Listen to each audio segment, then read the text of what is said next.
आसमान गरज उठा जब काले बादल छोटे शहर के ऊपर इकट्ठा होने लगे। अय्यान और कबीर, दो भाई जिनकी उम्र 10 और 7 साल थी, ने शाम अपने चाचा के घर बिताई थी। जैसे ही वे घर जाने के लिए बाहर निकले, अचानक एक तेज हवा का झोंका आया और ठंडक बढ़ गई। हमें जल्दी करनी चाहिए, अय्यान ने कहा, कबीर का हाथ कसकर पकड़ते हुए। उनका घर केवल 15 मिनट की दूरी पर था, लेकिन तूफान तेजी से आ रहा था। पहली बूंदें धूल भरी सड़क पर गिरीं और कुछ ही मिनटों में हल्की बूंदाबांदी भारी बारिश में बदल गई। संकरी गलियां पानी से चमकने लगीं और टिमटिमाते स्ट्रीट लाइट्स मुश्किल से अंधेरे को चीर पा रहे थे। कबीर ठंड से कांपते हुए अयान की आस्तीन खींचने लगा। अयान, मुझे ठीक से दिखाई नहीं दे रहा। अयान ने चारों ओर देखा। उसका दिल तेजी से धड़कने लगा। बारिश इतनी तेज थी कि आगे की चीजें धुंधली दिखने लगीं।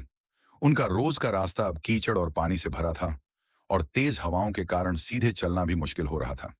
चलो, पार्क से शॉर्टकट लेते हैं, अयान ने सुझाव दिया। लेकिन तूफान ने सब कुछ अपरिचित बना दिया था। पेड़ जोर जोर से हिल रहे थे, उनकी शाखाएं चरमरा रही थीं। जो झूले और बेंच पहले जाने पहचाने लगते थे, वे अब गहरी बारिश की चादर के पीछे गायब से हो गए थे। अचानक एक तेज बिजली कड़की, जिससे कबीर डरकर चीख पड़ा। मुझे घर जाना है, वह रो पड़ा।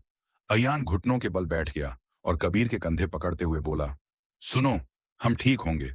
हमें बस शांत रहना है और साथ रहना है। लेकिन जैसे जैसे वे आगे बढ़े, उन्हें एक भयावह सच्चाई का एहसास हुआ। वे खो चुके थे। पार्क, जहां आमतौर पर साफ रास्ते होते थे, अब कीचड़ और अंधकार की भूल भुलैया बन चुका था। हवा पेड़ों के बीच से गूंज रही थी, अजीब डरावनी आवाजें निकालते हुए। तभी बारिश के बीच एक हल्की रोशनी दिखाई दी। अयान ने आंखें मिचमिचाकर देखा। यह एक छोटा सा चाय का ठेला था, जिसकी गर्म रोशनी झिलमिला रही थी। चलो, उसने कबीर का हाथ पकड़कर कहा। जैसे ही वे छप्पर के नीचे पहुंचे, एक दयालु बूढ़े व्यक्ति ने उन्हें देखा और कहा, अरे बेटा, तुम तो पूरी तरह भीग गए हो।